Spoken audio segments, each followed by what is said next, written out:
Hola, ¿qué tal? Soy Carlos Llavador, soy esgrimista del equipo nacional de florete masculino. Empecé a los 8 años y desde ahí he conseguido bastantes buenos resultados. Los más destacados es el tercero en el Campeonato Europa Senior en 2015 y el tercero en el Campeonato del Mundo de 2018. Hola, soy Teresa Díaz, tengo 23 años, soy esgrimista, parte del equipo de florete femenino. Empecé a hacer esgrima con 5 años y mis resultados más destacados son el Campeonato de España, el oro en el Campeonato de España del 2020, el 11 en el Europeo de Düsseldorf de 2019 y el puesto número 15 en el Mundial de Budapest del 2019. Hola, soy Iñaki Bravo, tengo 23 años y llevo desde los 5 haciendo esgrima. Soy parte del equipo nacional de sable masculino y mis mejores resultados son campeón de España en todas las categorías, bronce europeo cadete y finalista en Mundial Junior. El florete es una de las 3 armas que hay en la esgrima. Es un arma de punta, que esto es muy importante porque en el sable, por ejemplo, cambia que se toca de filo. En cambio, en espada y florete se toca de punta. Además, nuestro blanco está restringido al cuerpo, simplemente al tronco. En otras armas también valen las extremidades, la cabeza. En florete se limita al cuerpo. Además, es un arma que se diferencia también, por ejemplo, de la espada y que tiene en común con el sable, que es un arma de convención. Esto quiere decir que depende de lo que sucede dentro de la acción esgrimística, depende de lo que suceda y de quién gane lo que nosotros llamamos prioridad, el punto es para uno o para otro. Con lo cual, el florete es básicamente robarle la prioridad al otro y tocar con la punta en el blanco válido, que es el cuerpo, el tronco. Pues sí, técnicamente es más difícil el florete probablemente, pero es que eso a mí me parece que no añade ningún valor. Me parece que lo divertido de un deporte no está en lo complejo que sea técnicamente. El sable es más explosivo, más rápido, somos gente más atlética por lo general y es un arma mucho más dinámica de ver, con lo cual yo creo que a un usuario no iniciado el sable le va a convencer 1000 veces más. No sé, Rick, parece falso. Aquí hay 2 apuntes, José, que hacer. El primero, que existe la esgrima y luego existe el sable y la espada, ¿vale? O sea, el florete siempre es mucho más difícil y mucho más complicado. Luego, después diríamos que estaría el sable, porque todavía tienes que entender un poco la prioridad y demás. Y luego es como en el patio del colegio, el que no sabe jugar al fútbol es el árbitro y sería la espada. Entonces, la espada se diferencia básicamente en que si no entiendes la prioridad, te dicen, toma, ponte con una espada aquí, inténtalo, porque si no, no vas a poder hacer esgrima. A mí siempre me preguntan que si lo de las espaditas, y luego me hace mucha gracia siempre que quedo con algún amigo antes de entrenar o después de entrenar y llevo la bolsa, todo el mundo me pide que le enseñe la espada. Todo el mundo, no falla. Todo el mundo, pero esgrima, eso que es lo de las espaditas, y luego empiezan como a intentar tocarte así para que les pares, para ver si realmente es verdad o no. A mí me gusta mucho la de, pero eso no duele, no te haces daño, pero eso corta. Hay otra que también es, pero eso cansa. A esa me gusta también. Que esa también es... ¿Ves? Es Esa buena. si han visto sable alguna vez no te la preguntan. Si haces Anda. Si haces florete, nunca te preguntan si haces florete, te dicen si haces florinete, si haces florín. Está muy bien, esta también me gusta. Pues mira, yo creo que tiene que cultivar varias partes. Una es el cuerpo, o sea, físicamente tiene que ser muy explosivo, tiene que ser coordinado, tiene que ser bastante ágil. Luego, por otro lado, a nivel mental también la esgrima es súper importante porque al final es un deporte de combate, es uno para uno y tienes que intentar como que la estrategia que tienes tú es la que se lleve a cabo en el asalto. Entonces tienes que como hacer que el rival haga lo que tú quieras, engañarle, también saber qué es lo que está planteando él para a partir de ahí buscar soluciones y sobre todo esas 2. Dentro de que cada esgrimista tiene su estilo de esgrima y sobre todo se adapta al tipo de cuerpo y, por ejemplo, a la altura. Yo soy una persona bajita, entonces tengo que adaptar mi distancia a cómo lo haría una persona bajita, con lo cual yo tengo que ser, sí, considero que debido a mi esgrima tengo que ser explosiva, tengo que ser rápida, tengo que ser ágil. Una persona más alta igual que tiene que tener estas características, su esgrima va a variar. O sea que al final es eso, adaptarte tu esgrima a tus características físicas siempre que entran dentro de un encuadre, por así decirlo. Por un lado hay que ser buen deportista, luego hay que ser buen esgrimista a nivel técnico, pero creo que también lo que diferencia un poco nuestro deporte de otros muchos es que al final es un juego de trampas y básicamente todo se resume a conseguir engañar al otro y conseguir que haga lo que tú quieres que haga. Entonces es una faceta del juego que es muy divertida y que a mí me parece que puede enganchar mucho a nuevos usuarios. Es verdad que la esgrima es un deporte caro, porque si sumamos toda la cantidad de material que tenemos que usar, es caro. Por eso pues, encuentras equipos, creo que como en todos los deportes. Por ejemplo, ahora pues están sacando líneas en otras tiendas que son más de cara al público, pues que igual son más baratas y que permiten a más gente acceder al deporte. Pero es verdad que la esgrima es un deporte un poco caro, sobre todo cuando se te rompe una hoja, que ponemos fuerza, las hojas rompen, nos duele mucho. Entonces, eso sí, ahora que es peligroso, yo diría que es de los deportes más seguros, precisamente, que hay en los Juegos Olímpicos.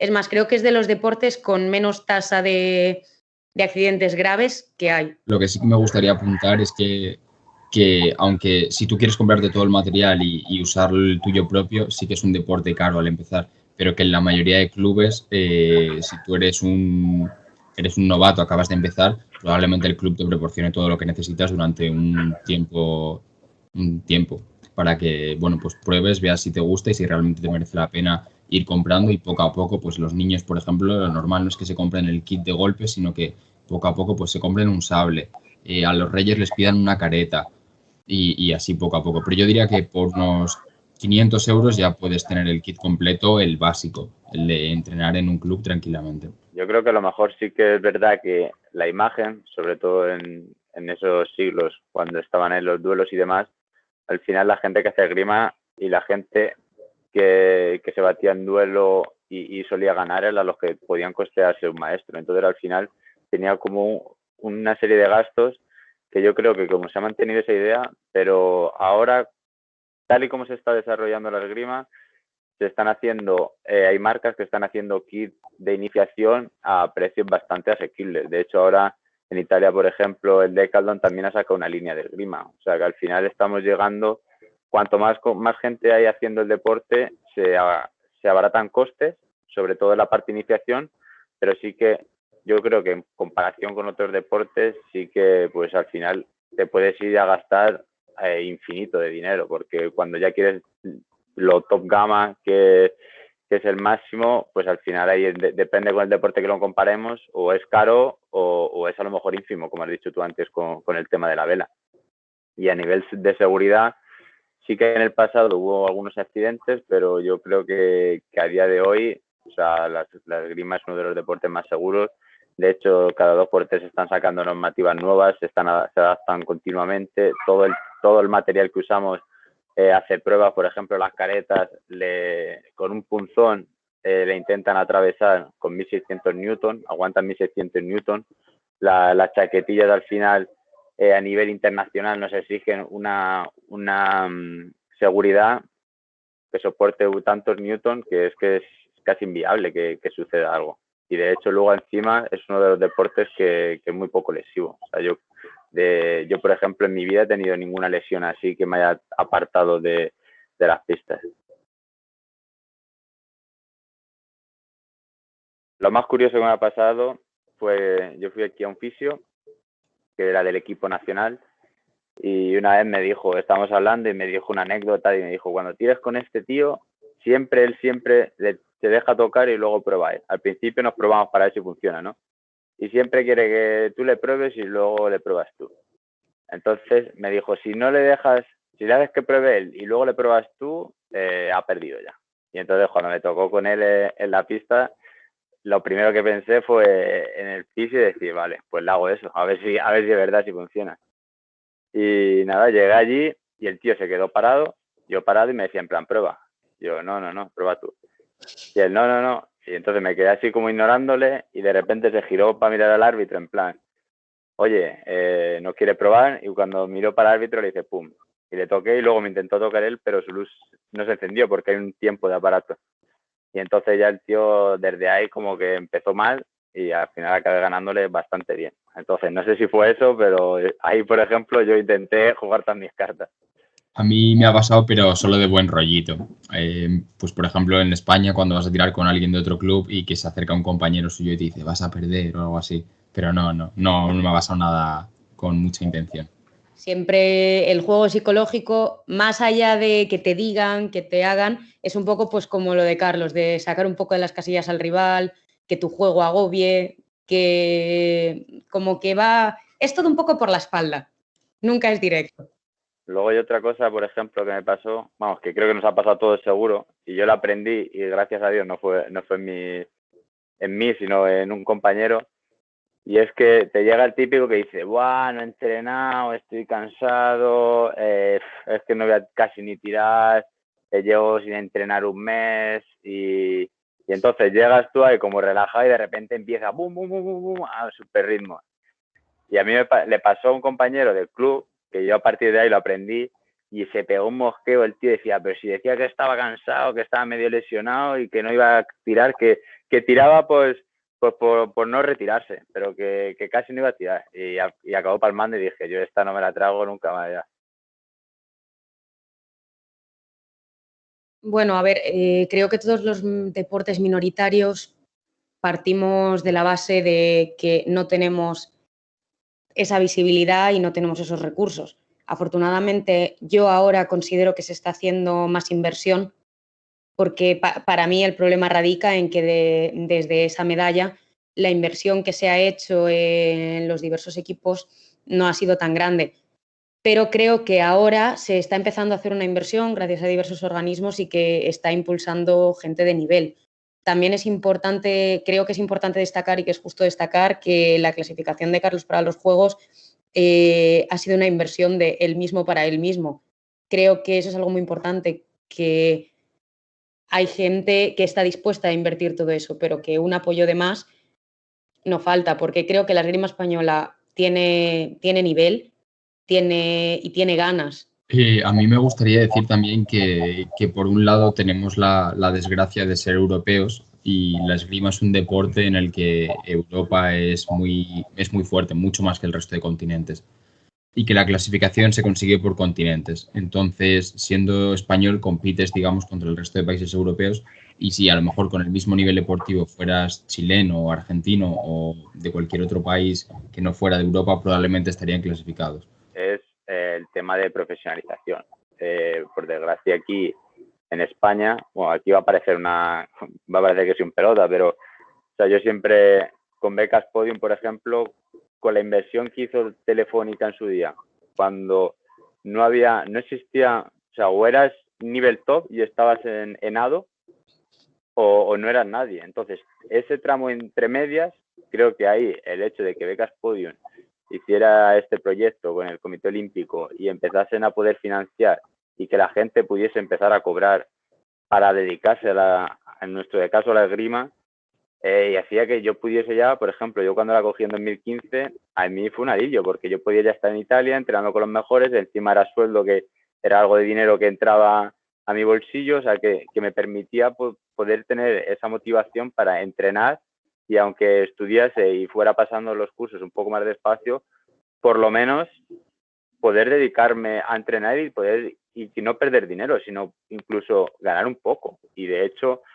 todo ese salto que hice, yo por ejemplo, en mi caso, creo que fue gracias a esa tranquilidad que te da decir, vale, tengo ahora un pequeño sueldo, tengo un dinero para poder invertir en competiciones, en material, para entrenamientos y demás, y gracias a eso, la escalón que había entre en donde estaba yo y las becas de ADO, o sea, fue como una escalera, fue una ayuda súper importante y la verdad que gracias a proyectos como este, pues hace que nosotros, esgrimistas como nosotros, podamos pensar en ir a unos Juegos Olímpicos. El hecho de estuve luchando para ir a los Juegos desde Londres, desde el Preolímpico de Londres. En Río fue el primer europeo que no me clasifiqué y ahora como conseguirlo para Tokio fue como ya por fin el trabajo que da sus frutos. O sea, tanto tiempo luchando por un sueño y un objetivo, y al final ese tesón y esas ganas, pues al final es el premio de ir a los Juegos, ir a Tokio y ahí poder competir no es la competición a lo mejor más importante, pero sí la más prestigiosa. O sea, al final nuestro deporte vive de los Juegos Olímpicos, y el hecho de ir a unos Juegos Olímpicos y poder luchar por conseguir un metal de esos tan bonitos que son las medallas de los Juegos Olímpicos, pues creo que era un sueño que quería cumplir antes de acabar mi carrera deportiva, y que espero que acabe de la mejor manera posible. Precisamente yo para Tokio fui la primera europea no clasificada, así que a ver si me pongo las pilas, tomo ejemplo y cumplo yo también ese sueño. Voy pasito a pasito. Pero para mí es importante porque al final es representar que podemos llevar el sueño a cabo. Para mí también es un sueño, suena tópico, pero la realidad es que parte de lo que hacemos o parte de lo que pensamos todos los días mientras vamos a entrenar es en ese gran escenario que son los mundiales, los Juegos Olímpicos, que es cuando realmente te apetece brillar, porque entrenando todo el mundo puede ser muy bueno, pero realmente no sacrificamos tantas horas de nuestra vida, no ponemos tanta ilusión en esto para ser muy buenos entrenando, o no solo para ser muy buenos entrenando, sino que yo creo que todo el mundo quiere un poco el reconocimiento que viene al conseguir resultados en los momentos clave. Y yo creo que es un poco lo que pasa en la historia. Pues decir que para mí es un orgullo ver en la tele a tantos compañeros deportistas y ver que todas esas horas porque al final nosotros como tenemos el mismo trabajo, sabemos lo que se sufre, sabemos la cantidad de horas que hay que invertir, sabemos todas las emociones que hay en juego, y luego cuando salen bien las cosas y ves que alguien consigue resultados, y en muchos casos el resultado es ya estar allí, en muchos otros una medalla, la verdad que es una sensación súper gratificante. Pues yo decir al resto de compañeros que lo vamos a petar, que después de todo el año pandemia y todas estas dudas de si se van a hacer los Juegos o no, al final se van a hacer, y que van a salir con tantas ganas que vamos a batir el récord. A mí me gustaría, sobre todo, felicitar a todos los compañeros deportistas que hemos visto entrenar a la mayoría dentro del CAR, fuera del CAR, por redes sociales. Hemos visto a todo el mundo tener que parar sus actividades por el COVID, y aún así han seguido luchando y lo han conseguido. Entonces, agradecerles esa entrega por representarnos en unos Juegos, y ánimo y a tope.